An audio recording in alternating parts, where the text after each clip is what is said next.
All the roll and go, where am I to go? Meet Johnny, where am I to go? For I'm a young and a sailor lad, and where am I to go?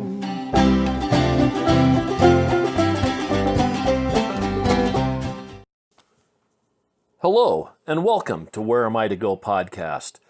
Today, before we start the show, I would like to bring up some business things that have kind of been on my mind so that you can know where to get more Where Am I to Go.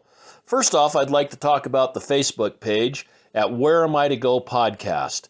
It's on Facebook, and we've been posting some wonderful pictures of some of the places that we've been and some of the adventures that we've had. Not everything that we go and do is made into a podcast, and so we take pictures at different places and post those pictures so that you guys can enjoy some of the different places we've been. Also, I really am interested in listener feedback. I have an email address at whereamiitogopodcast@gmail.com. Again, that is whereamiitogopodcast@gmail.com. I would love to hear some of the listeners' comments and some of their ideas of places that might be interesting to visit and go and do. I'm on kind of a limited travel schedule as far as the way that I travel and where I go, but if there's something extremely interesting, I would definitely do my best to build a trip around it.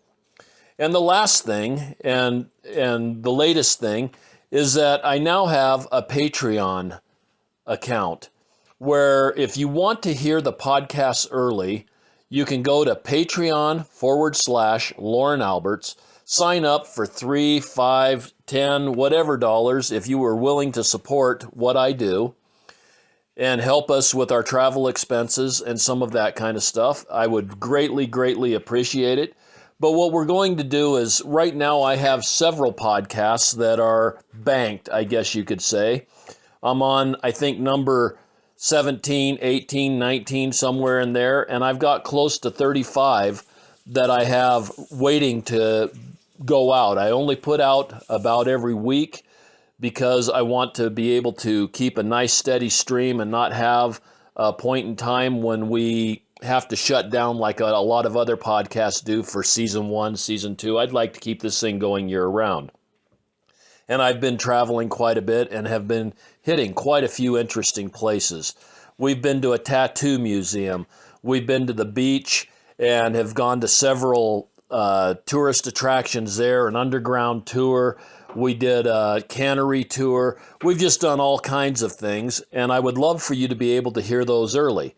So if you sign up with the Patreon, as soon as my editor Steve gets these things ready to go out, they will be put up on the Patreon page. And again, I would really appreciate your support. Now that I've got those things out of the way, I hope to hear from you, and I hope you keep on listening. And now, let's get on with the podcast. Today I'm going to do something just a little bit different than what I normally do. I recently took a trip out to Oregon, the Oregon coast, and I had a really good time. It is an area where I grew up. I grew up in Portland, Oregon. Back in, well, I was born in 61, so I left in 82 and moved to Wyoming. And have lived in the Wyoming and Montana area since having moved out in 1982. So I was raised in Portland, and I spent quite a bit of time down on the coast. My dad was from Astoria, Oregon, and so I was able to have a lot of good memories and good times.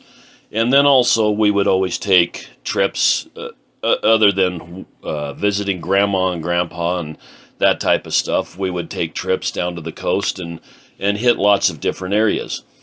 Well, I had the opportunity to go back. My nephew was having a wedding, and so we decided we were going to go back to his wedding in Salem, Oregon, and decided we'd spend a little bit of time on the coast.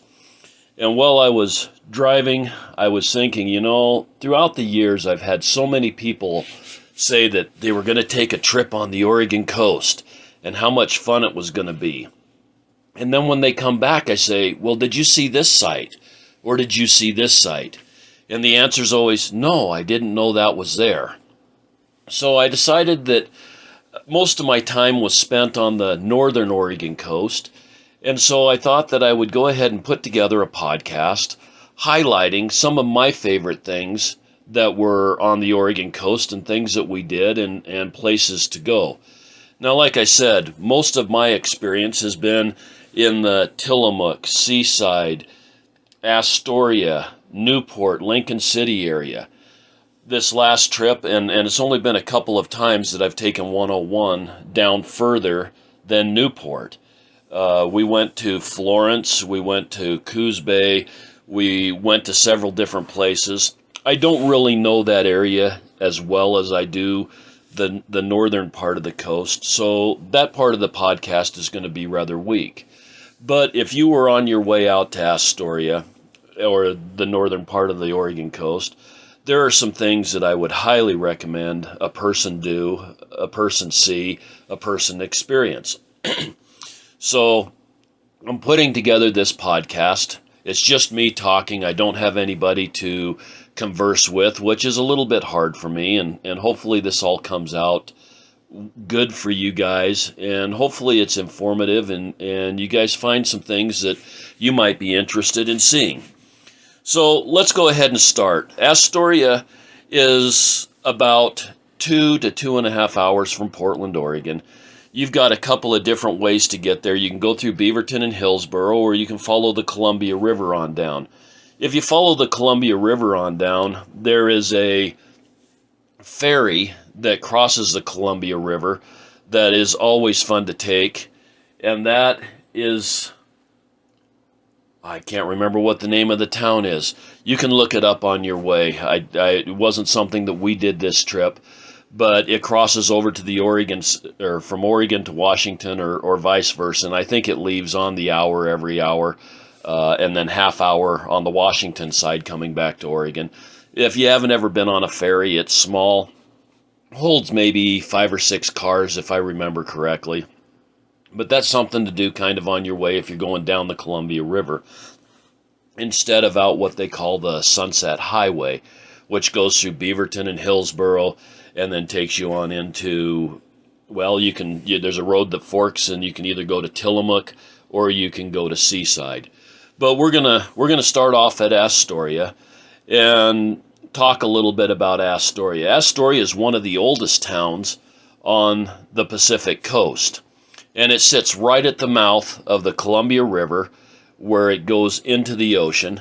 It's maybe 6 or 7 miles from the ocean as far as traveling up the river. And the Columbia Bar, which is where the river hits the ocean, is an extremely dangerous section of water. But Astoria was a fishing town and a port town, and my Dad was a longshoreman, and he worked down on the docks, and so it was always fun going down to Astoria with him as a kid and hearing the stories of the different docks and the different ways that things worked. And like I said, my grandmother lived there, so we did spend a lot of time in Astoria. But there's some definitely worthwhile things to see if you are in Astoria, and they're all within, let's say, 10, 12 miles of Astoria. You've got Seaside, which is a very well-known tourist town. They've got an aquarium there, and it's a fun place if you enjoy the tourist-type shopping and enjoy the beach atmosphere and some of that kind of stuff. It's always very crowded. When we were kids, it wasn't quite as crowded, but they've got lots of nice little shops. They used to have a candy shop there. I don't know if it's still there. It was so crowded we didn't even stop this trip. And just lots of homemade stuff and lots of art and lots of fun. It's just a really fun town. And that is where Lewis and Clark, when they came down to the Oregon coast on their exploration, they made what they called a salt cairn there. And they have a reproduction salt cairn where they would take the seawater and bring it up and boil it out in order to have the salt residue left over. That is where that activity happened. But let's get back to Astoria. So you take the road down the coast, or you take from Seaside and you head on up. You hit Astoria, and Astoria is built on a hill, and it's pretty steep. We did a couple of podcasts there that you could go back and listen to. They had the underground tour, and they also had Pier 39. It was extremely fun.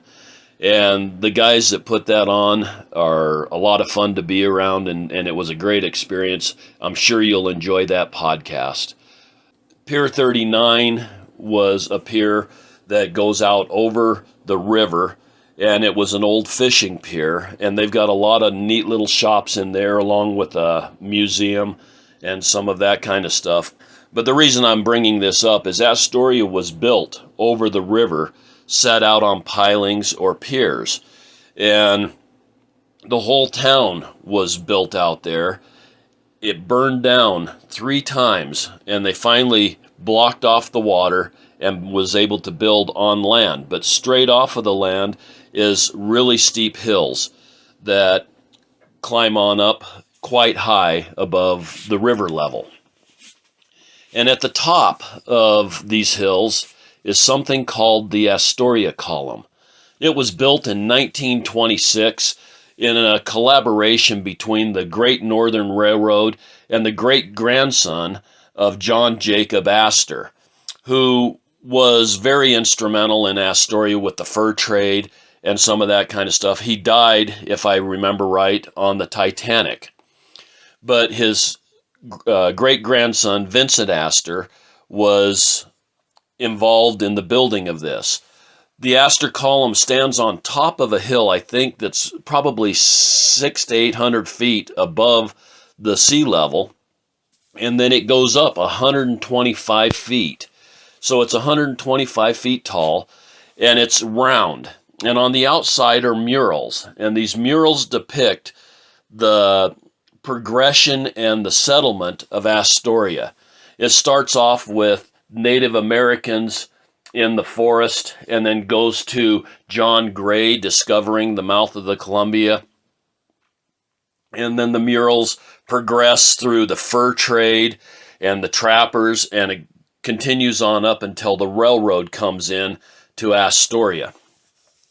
And so it covers the whole timeline, but in order to do it, you've got to walk all the way around this column 3 or 4 times to catch all of the murals and the wraps as it goes up. At the top, there's a little dome with a walkout platform, and when it is open, it wasn't open when we were there because of COVID, but when it is open, there's 164 steps going in a spiral staircase that goes up to the top. And when you get up there, you can see everything for miles and miles and miles. It's an absolutely beautiful view. And there's so much area there that you can see because of the way that it's situated. And so that's one of the main things that people seem to miss when they're hitting an Oregon coast trip, is the opportunity to get to that vantage point and see all of the country that's around there. You can see all of the bays, you can see the Columbia River heading out, you can see the ships in the river. It's just a really neat place. Highly recommended that if you're hitting Astoria, that you definitely go see the Astor Column. Another thing that's really cool is they've got Fort Stevens State Park. I think it's about 6 miles to the west of Astoria. And Fort Stevens State Park has lots of really cool things. Fort Stevens was built near the end of the Civil War, and it was named after a slain Civil War general and the first Washington Territory governor named Isaac Stevens. It was built in 1963, and it was in use until about 1947. But the thing that's really interesting about Fort Stevens is on the night of June 21st or 22nd, 1942, a Japanese sub was patrolling off of the Pacific coast, and it fired 17 shells from a 14-centimeter deck gun. And that made Fort Stevens the first military installation on the continental United States to be under enemy fire since the War of 1812. No damage was done to the fort, but I guess that the projectiles did hit the backstop on the baseball field. Now, Fort Stevens is really cool to this day because of the concrete installation that was there. They had some massive guns pointed out into the Pacific to protect the port of Astoria, to patrol the coast along the northern coast, and all of the concrete installation is still there. You can still see the holes where the big guns sat, where they pivoted and turreted. They've got the different quarters where there's some fireplaces in some of the corners, and there's lots of rooms down underneath. And then they've got the lookout section where you would stand with your binoculars and look out over the ocean, seeing what was maybe out there as far as enemies. Now, this is all in concrete, and there's concrete staircases going up several different ways. It's kind of a mirror image fort, as they had a gun, let's say, to the north and a gun to the south, and the way that they would bring the ammunition and stuff up from the lower storage areas, the lower magazines, and bring them up were identical. And so you've got two separate gun setups with the same kind of storages underneath, so it kind of mirror images itself, and then has the lookout post stationed right in the middle. You can walk all over this, and have for years. I used to go down there with my dad. I always found it totally fascinating and a lot of fun, just because there was lots of stairs to run up and down, lots of concrete rooms to go check out. You know, you can walk into one, then walk back into another. They've got a long concrete sidewalk outside that's open. And when you look down it, you see all the posts coming down the side. It's probably 4 or 5 foot wide, but it looks like one of those old castle type things where you can look down the long hallway, and it's kind of boxed in just by pillars and open on the sides. But Fort Stevens itself is just really, really cool. But something else that's in Fort Stevens State Park is the Peter Iredale shipwreck. And the Peter Iredale was a 4-masted sailing iron ship built in 1890. It was 285 feet long. And in 1906, it was coming up the coast and ended up in a real strong windstorm and ended up beaching itself before it got to the mouth of the Columbia. This happened at 3:20 a.m. in the morning of October 25th, and there was 27 crew and 2 stowaways that were on the ship, and there were no deaths. I think it probably just kind of gradually pushed its way in, beached itself, and everybody was able to escape. I've read different reports and seen different pictures that people from Warrington, which is just a small community outside of Astoria, were there early in the morning to help the people off the ship and to give them housing and to get them warm and all of that type of stuff. But that ship was never removed from the beach. And when I was a kid, you used to be able to see quite a bit more of it. But now what's basically left is you can see the bow. The bow is still intact. It's now a skeleton because most of the iron has rusted off. But most of the inner structure, the beams, you can tell it was definitely a ship. And when I was a kid, I used to be able to see the masts that had fallen off and were laying in the sand. That is now pretty much gone. But you can still see some iron pieces back 150, 200 feet that are sticking out of the sand. It's just a really cool place, especially for kids, to be able to go see a shipwreck. It's very photogenic. If you Google Peter Iredale, Astoria, Oregon, you'll be able to see some pictures of it. And I think it's very well photographed just because of what it is. It's a place that you definitely need to go see. The beach is a very nice beach there, very nice parking area, and it's just something I'd encourage people to go do just because it's a cool place. The other thing that's right there with Fort Stevens is Fort Clatsop. Fort Clatsop is where Lewis and Clark in 1806 wintered. They had traveled all the way from the East Coast on their exploratory mandate, or they were to find the other side of the continent, and they ended up following the rivers, the Columbia River being the last one. They followed it down to the mouth, and then they set up Fort Stevens. And Fort Stevens is where they wintered. They had a very tough winter, and it was cold, miserable. The coast is rainy a lot. In fact, just as a little tidbit here, I would suggest going to the coast in October. It seems like every time I've gone the first part of October, the coast has been absolutely beautiful. I've been down there in the summer, and it hasn't been so beautiful. You have wind, you have rain, you have just a lot of conditions, just because that's the way coastal regions are. But they went, Lewis and Clark wintered at Fort Clatsop. They built a fort. They traded with the Indians. They fished. They went to the seaside area, which was a few miles south of them, and they made their salt cairn to be able to bring salt back with them on the trip back home. And they've got a very nice museum there, visitor center. They've got a recreation of what the fort looked like. I think the fort deteriorated. Maybe it burned. I'm not sure. But they do have a recreated fort with the log buildings and a couple of carved out canoes from big trees. And so it's a really nice place to visit. Again, I would strongly suggest, if you are in the Astoria area, hitting some of those places on the beach and some of those historical sites.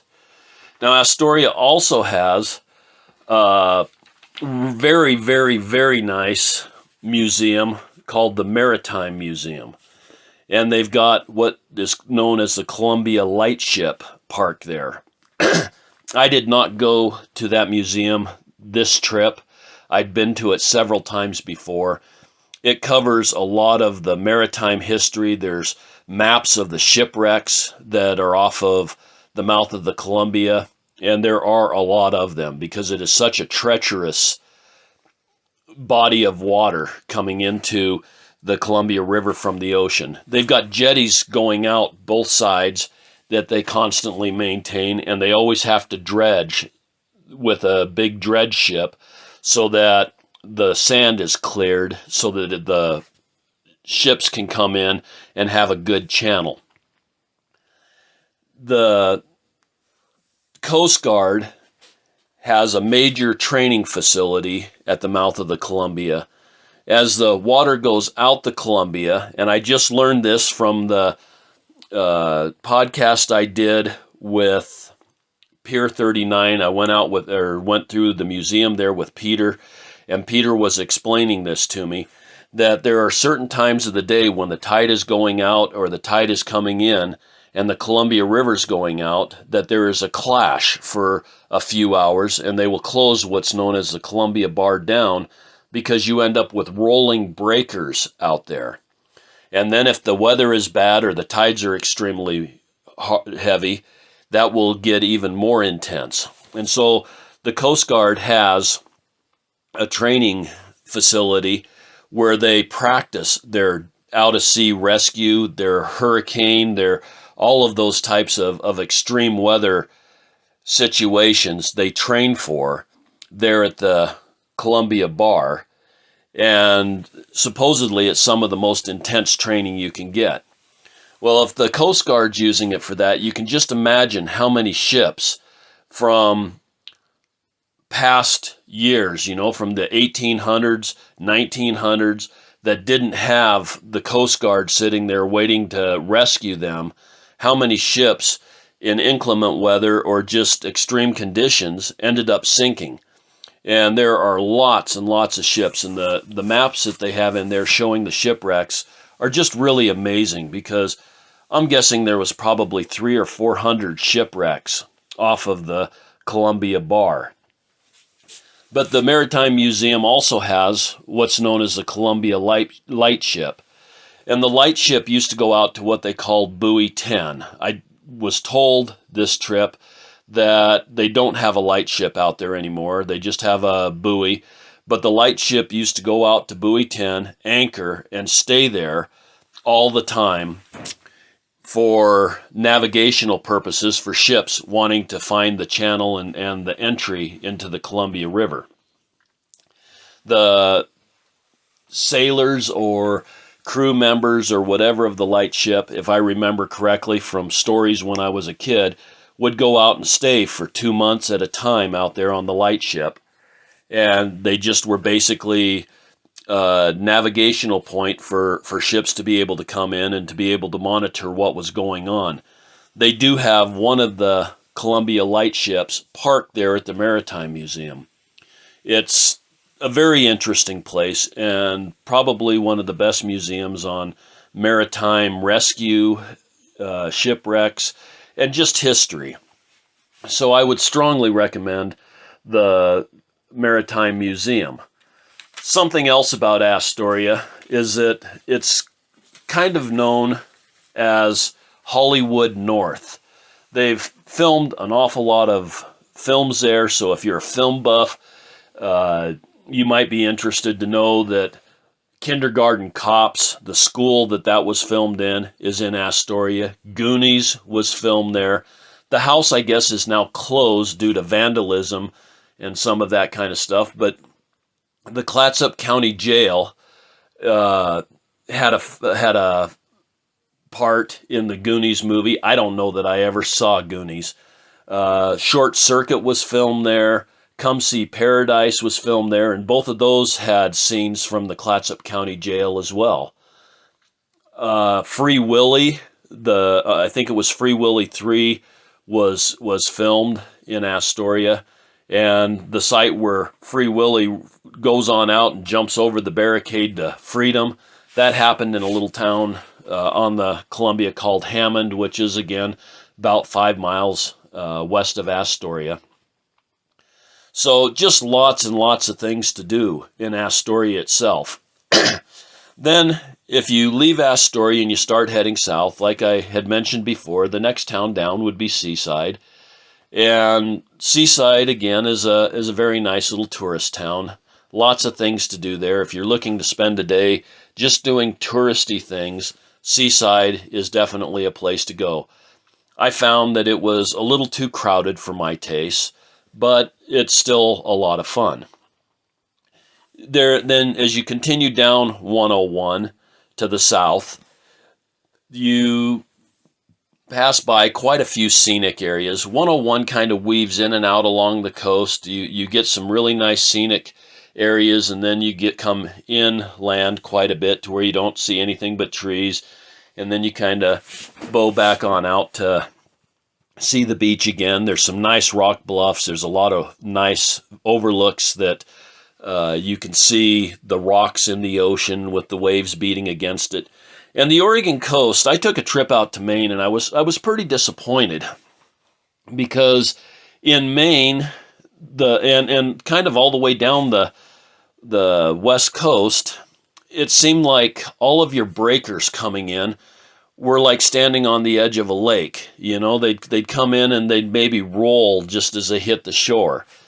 But in Oregon, the breakers start out maybe 200 yards, and they're big breakers. They're 8, 10, 12 feet tall, and they break on over with a nice roll, a lot of roar, and they come on into the beach, you know, with maybe 5 or 6 cycles of overcaps on the waves. So I was kind of disappointed with the ocean in Maine. Not that Maine wasn't pretty. I really did enjoy Maine. But the ocean was just kind of a disappointment because I was used to the big breakers like you see in movies where surfers are surfing, you know, off of the California coast and that type of stuff. That's what the breakers are like most of the way down the Oregon coast. So when you see these pullouts and you can see the rocks down below, you can see the waves crashing up against the rocks, and it's just really pretty views all the way on down. But as you head south from Seaside, you end up at Cannon Beach. And Cannon Beach is probably one of the more scenic beaches, probably one of the most photographed beaches on the Oregon coast. They've got what they call Haystack Rock that sits out, maybe 200-300 yards into the ocean. It's a great big rock that just is there. And in 1846, there was a Navy schooner called the Shark that crashed. And they ended up finding a cannon on the beach from that crash.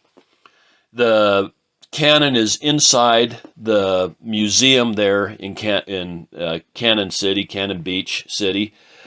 And I remember here a few years later that 2 more cannons were discovered on the beach in 2008. They had some really strong tides that took a lot of the beach sand away, and when it did, they found 2 more cannons, and they suppose that they were from that same U.S. Navy schooner. So there's been several cannons discovered there on Cannon Beach, and that's the reason that it got its name. And again, it's a pretty touristy town. I've never really spent a lot of time in Cannon Beach. I've been on Cannon Beach, but it was usually pretty populated and a lot of people there. So we would always go to a beach that's further south by, maybe another 15, 20 miles. And now you got to remember, the Oregon Coast Highway 101 is a very slow highway. Lots of turns, lots of traffic. And I think the speed limits are all 45 miles an hour. Lots of little towns, lots of little coastal towns, lots to see and do. But we always stayed at a little place called Rockaway when I was a kid, when we just go down to the beach, not visiting relatives or whatever. And Rockaway was always a nice little beach, but we'd go to about 2 miles south of there to what was called the View Jetty. And that is a jetty made of rocks that goes out into the ocean to break up the water.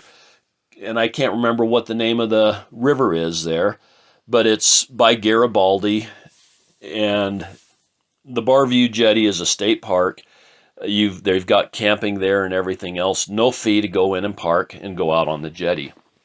But we used to go out on the jetty and find starfish and sea anemones and crabs and all that kind of stuff, lots of mussels. When the tide's way out, you can get down in there and you can see a lot of that stuff out on the rocks.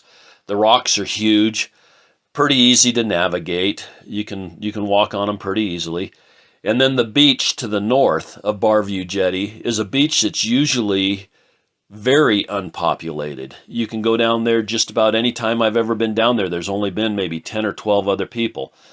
So it's a really nice beach just for more of a seclusive walk on the beach where it's a little bit more private, a little bit less populated. And I've always really enjoyed the View Jetty and the beach off to the north. Then you continue south. There's, again, several very scenic overlooks where you can see rocks and water hitting on the rocks and some of that. And you end up at Tillamook. And Tillamook is a name that was derived from the Native Americans. And it was discovered in 1788 by Robert Gray. He anchored there in the Tillamook Bay. In Tillamook, of course, most of you are going to know the name Tillamook because of the ice cream and the cheese. Tillamook is very famous for its cheese. It is now a farmer-owned co-op. And they've got a very nice facility there, very nice packing plant, cheese-making plant. And the tour of the Tillamook Cheese Factory is something that you've got to do if it's open. COVID had it closed down when we were there. You could go up and buy ice cream, but as far as taking a tour, they were not allowing that. But if they are allowing it, you can go in and watch the whole cheese making process. You can watch the packaging process. All of the conveyor belts and all of the wrapping machines and all of that stuff are in full view. They've got nice big glass panels with a deck so you can overlook how everything works.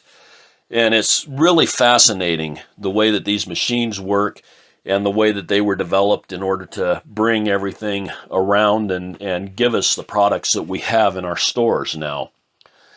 They will take you through the cheese making process from milking the cow. When I was a kid, and I think that it's still there last time that I was at Tillamook, they had a milking machine hooked up to a fiberglass cow, and it simulated the milking and would run the milk through the machine, and then they'd take it all the way into the cheese making process.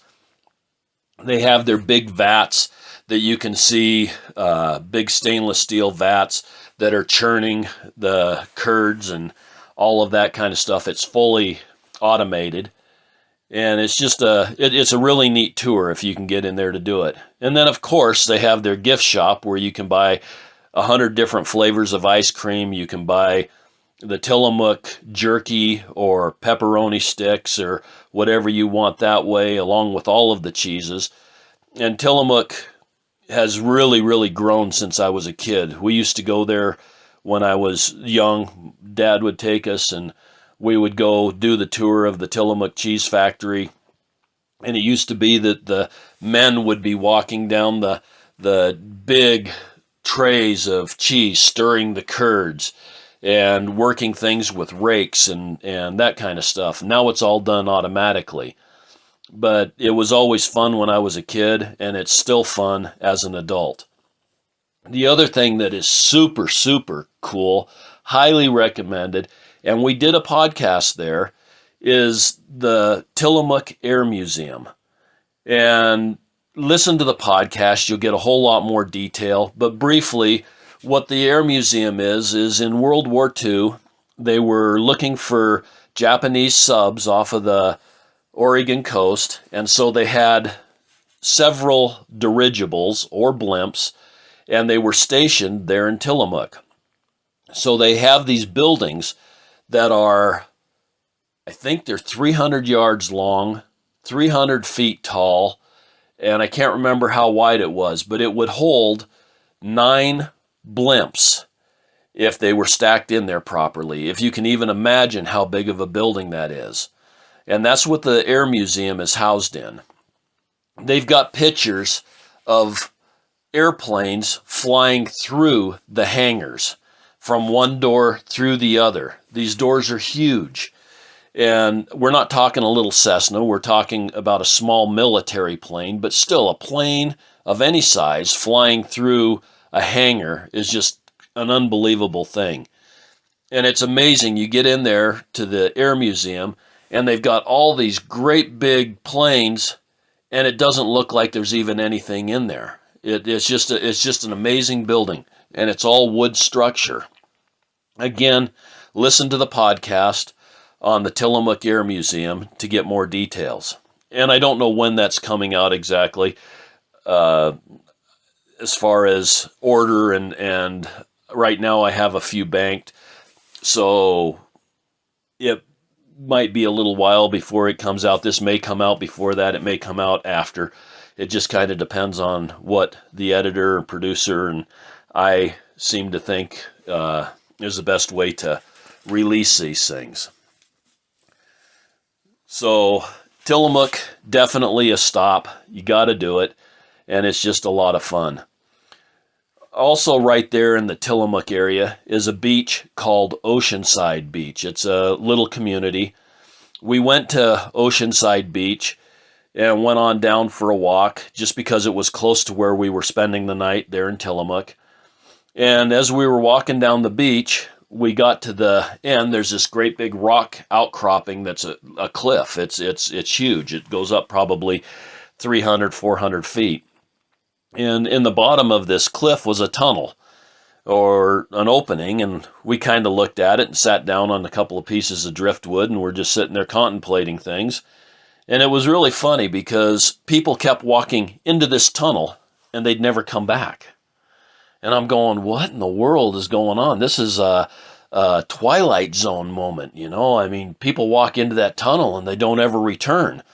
And I watched this for about a half hour, curious as all get out, but enjoying the relaxing time I had sitting there on the driftwood.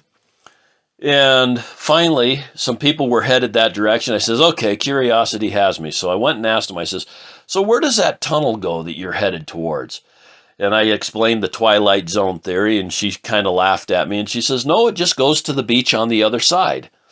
And I said, oh, okay, because the cliff comes out into the ocean, and the waves are beating up against it, so you can't go around the tip of the cliff. So we went back and walked through with them, and when we got to the other side, there were a bunch of people out there bent over, picking things up, and it looked like a bunch of chickens in the barnyard. So I finally had to let curiosity get me again, and I walked on over. I says, what in the world are you guys looking for here, all bent over and scratching around like chickens? And they said, well, this area of the beach right here has agates on it. So you go through the tunnel, you get to the other side of the beach, and then it's really rocky on the other side of the cliff. And for an area of about maybe 100, 150 yards, there was a whole bunch of rocks that just keep washing up, and right there in that particular area are agates.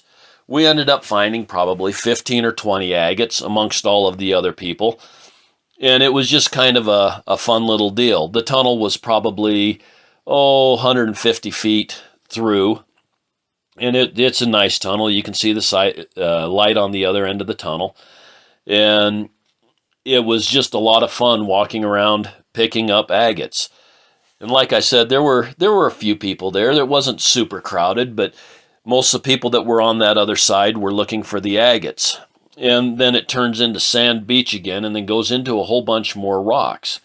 So we walked on down the beach and only ran into another person or two on the way down and got into those other rocks. There's some neat caves back in there, a lot of rocks to climb around on. It was just a really, really scenic, pretty area. Highly recommended Oceanside Beach. Then we continued south even further to Lincoln City and Newport. And like I said, you're getting beyond my scope of lots of expertise. But Lincoln City and Newport are both really interesting towns. Just north of there, they've got Depot Bay, and at Depot Bay, they've been seeing a lot of whales. So I was told that if you had a pair of binoculars and a spotting scope or something like that, you stood a really good chance at certain times of the day to be able to find whales playing around. So that's definitely worth a look into and worth a thought. But Lincoln City and Newport, they're kind of sister cities. They're 10 miles apart. Lincoln City was always a really fun place as a kid. They had a place there called Pixieland, which was kind of an amusement park. It was very small, but it was always fun. That's no longer there. Now Lincoln City is more of kind of a touristy shopping destination. They've got some outlets there and some of that kind of stuff. Newport, on the other hand, has a really cool historic bayfront downtown area.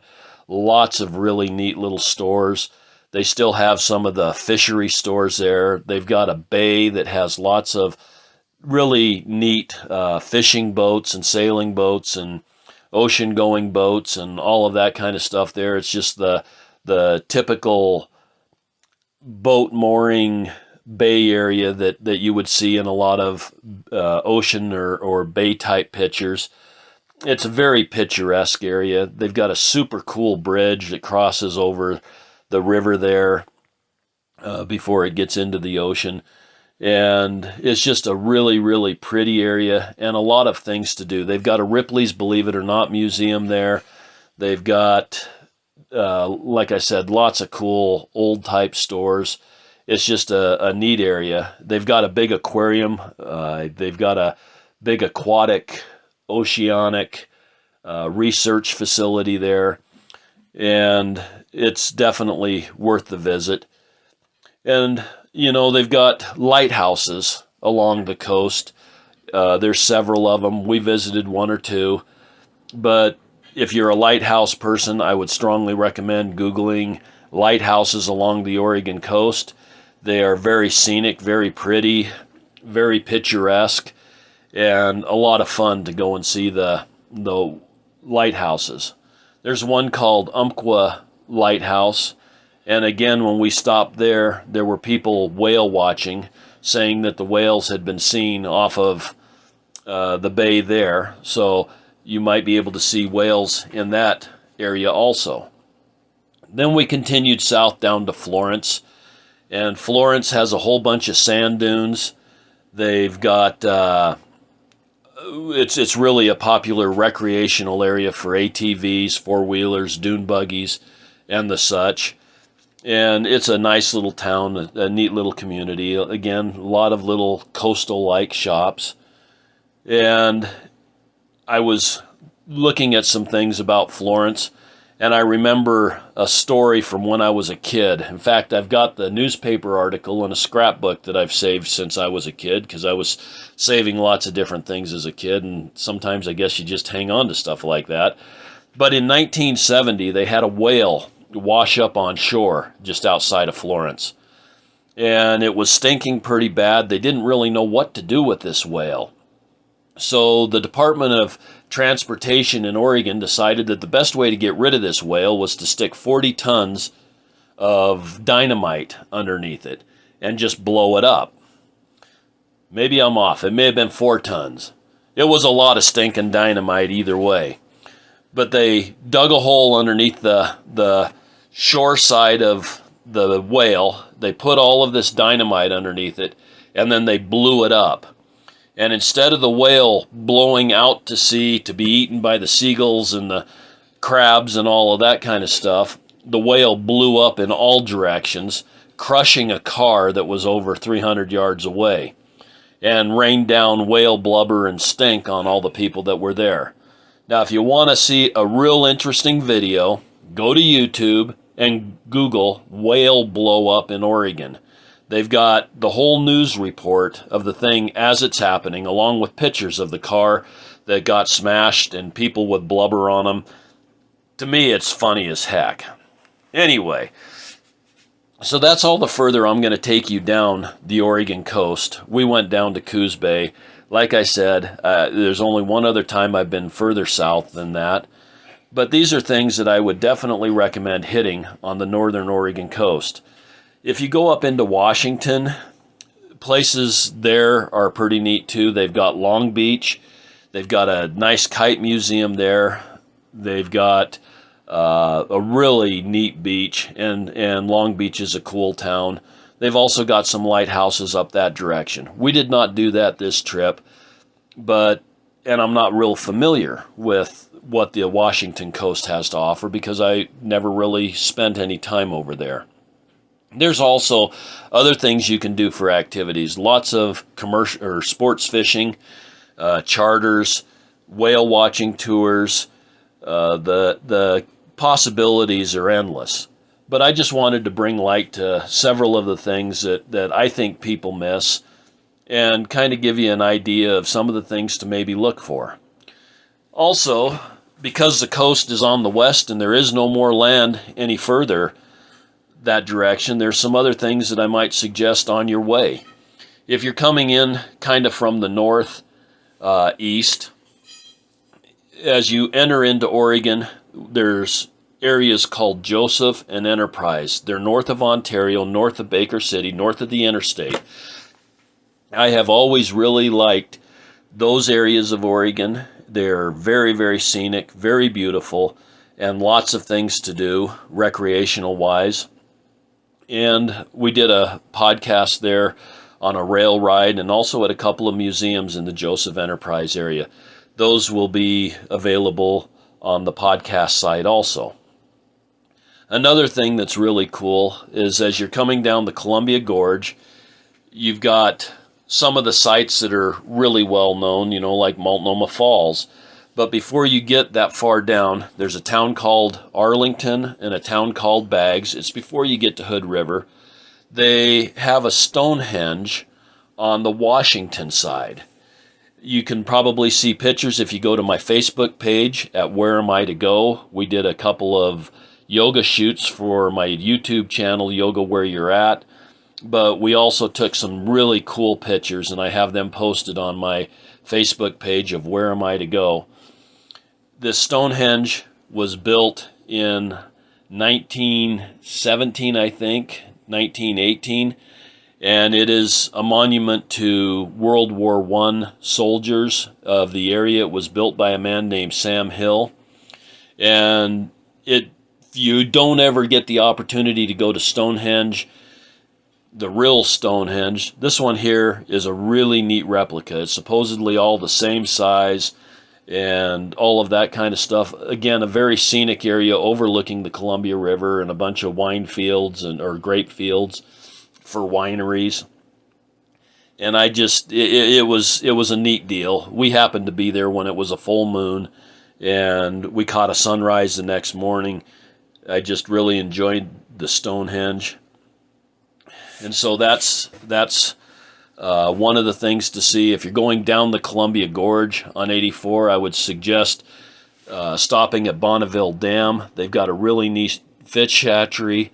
They've got a tank with very large sturgeon in it, very large trout, and then they have the fish ladders, and you can go down underneath the water level and watch the salmon coming through the fish ladders to get over Bonneville Dam.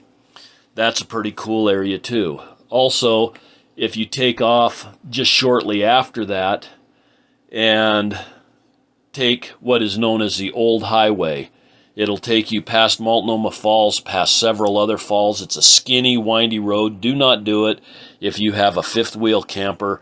The corners are too tight. But if you've got a van or something like that, very scenic drive, and it takes you up to a point that overlooks the Columbia River, sits probably 1,000 foot up, called Crown Point, and they have what is known as the Vista House up there, which is a round house, and it's made out of marble, very old, very cool, and well worth the drive.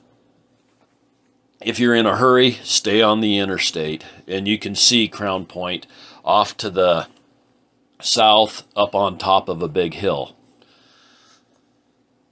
There are lots of things to do, lots of things to see, and these are some of my favorite experiences. I hope that you get out, that you spend some time journeying around, looking at things, and trying to find sites that I haven't found. I'm still looking for more. That's, to me, the most fun part of a vacation, is the journey getting there. Once you've got to where you're going, it's, okay, now what do we do? But the journey getting there, taking the time and enjoying the ride is what I really like. You know, the world is full of wonder. We need to get out and explore. And everybody have a wonder-filled day. Haul the roll and go, where am I to go? Meet Johnny, where am I to go? For I'm a young and a sailor lad, and where am I to go?